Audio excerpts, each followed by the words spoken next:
Hi everyone.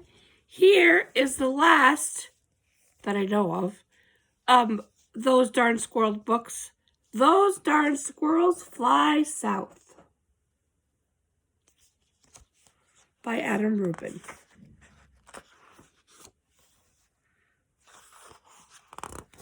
Old Man Fuchswire lived at the edge of town in a beautiful forest full of birds and squirrels, but he was such a grump. He scolded fireflies for being too bright. He yelled at clouds for being too fluffy.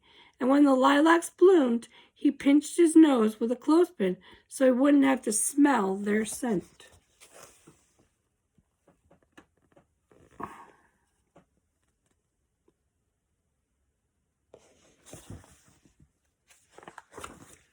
Even for a grump like Fuchswire, it had been a glorious summer. He spent most of his time painting the colorful birds that visited his backyard. Sometimes by accident he painted a squirrel. Other times the squirrels painted themselves. Then Fuchswire would shake his old man fist and shout, "Those darn squirrels!" But now it was fall. The weather had turned crisp. The leaves had changed colors, and soon the birds would fly south for the winter. Fuchswire would have to endure the long, cold winter months alone.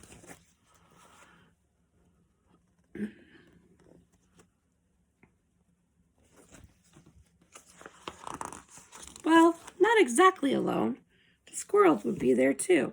Normally, the squirrels spent winters playing ping pong, building ships and bottles, and knitting. But this year they had other plans. They were curious about where the birds went for the winter vacation, so they decided to follow them. Now, not many people know this, but squirrels have a comprehensive understanding of aerodynamic engineering. They built gyrocopters from pine cones. They built gliders from leaves. They even built a zeppelin from an old shopping bag.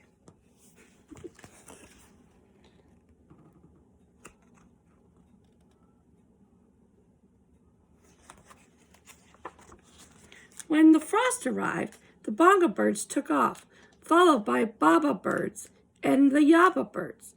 They circled the house, waved goodbye to Fuchswire, and headed south. The flugel birds spent a few minutes scarfing up the last of the flurful seeds. Then he took off too. Fuchswire pouted as the sound of flapping wings faded into the distance. He turned to go inside, and he heard a rustling in the trees. A rustling followed by a whir. A whir followed by a buzz.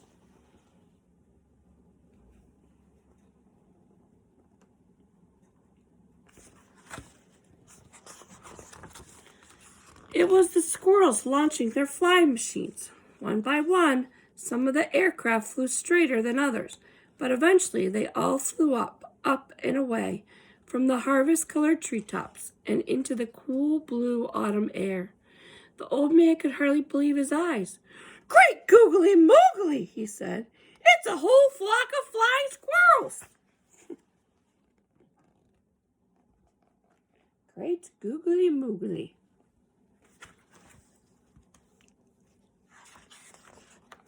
The squirrels followed the flugel bird for days. They flew through the night. They flew through the rain. They even flew through turbulence.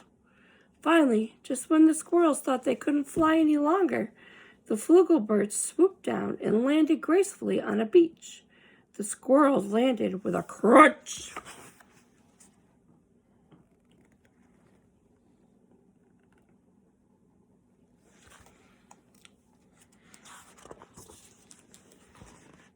The beach was so warm and beautiful, and the squirrels were so happy to be done flying, they decided to have a fiesta.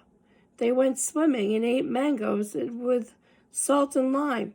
They played the marimba and danced the merengue. The party lasted all night long.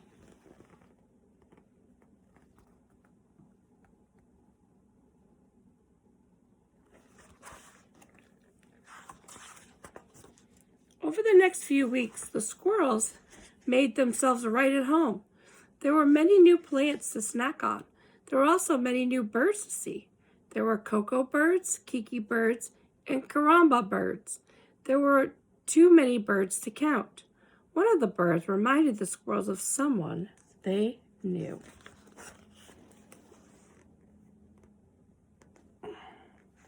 See if you can find that bird that reminded them of someone they knew.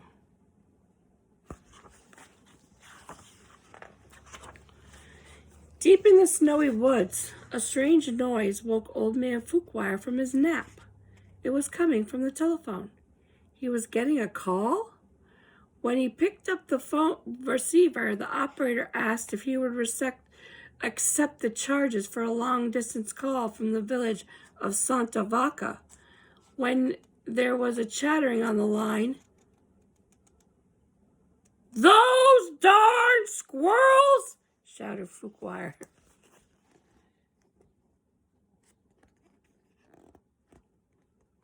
There they are using the phone booth. The old man missed the birds, and even though he would never admit it, he missed the squirrels too. So he decided to join them. Fuchswire had a car that he kept under the tarp in a shed by the stream. He had bought it in 1957 and had driven it only twice. He loaded it up with his easel and paints and brushes, fixed himself a snack of cottage cheese with pepper, and hit the road. Then he drove 12 miles an hour all the way to Santa Vaca.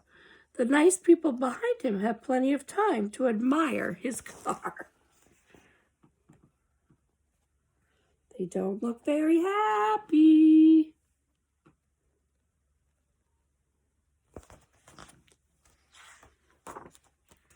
Finally, Fuchswire arrived in the little village. He spotted the flugelbird flying overhead and followed him to the beach. When he got out of the car, the squirrels gave him a big hug. Maybe it was the nice weather. Maybe it was the beautiful scenery. Maybe it was the squirrels dancing in his pants. But for the first time in a very long time, the old man laughed.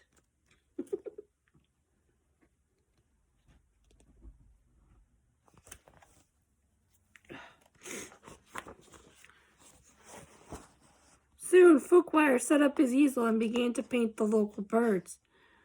"Da-ba-do-bo," sang the cocoa bird. "Ba-da-bo-bo," sang the kiki bird. Fuchswire was overjoyed. "The birds here are even more amazing than the birds back home," he exclaimed. "Harumph," muddled the flugelbird. I don't think the flugelbird liked that comment.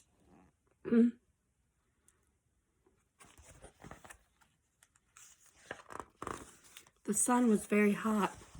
Fuchswire sweated, but he kept on painting. Fuchswire sweltered, but he kept on painting. Then Fuchswire slumped forward, face first, into his painting. The squirrels dragged the old man into the shade and gave him some water. He was as red as the bonga bird.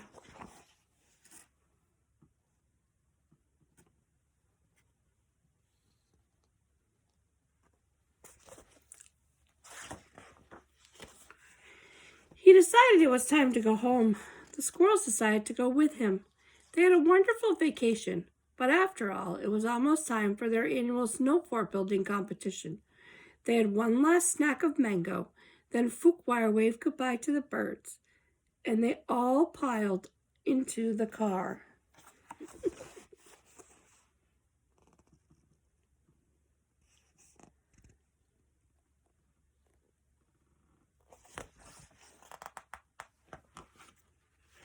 The trip back home was much quicker for all of them.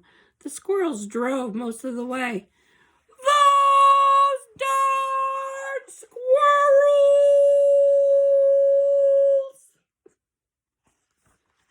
The end. I hope you enjoyed those 3 books, and I will see you in a little bit with some more. I hope everybody's doing well, and have a great day.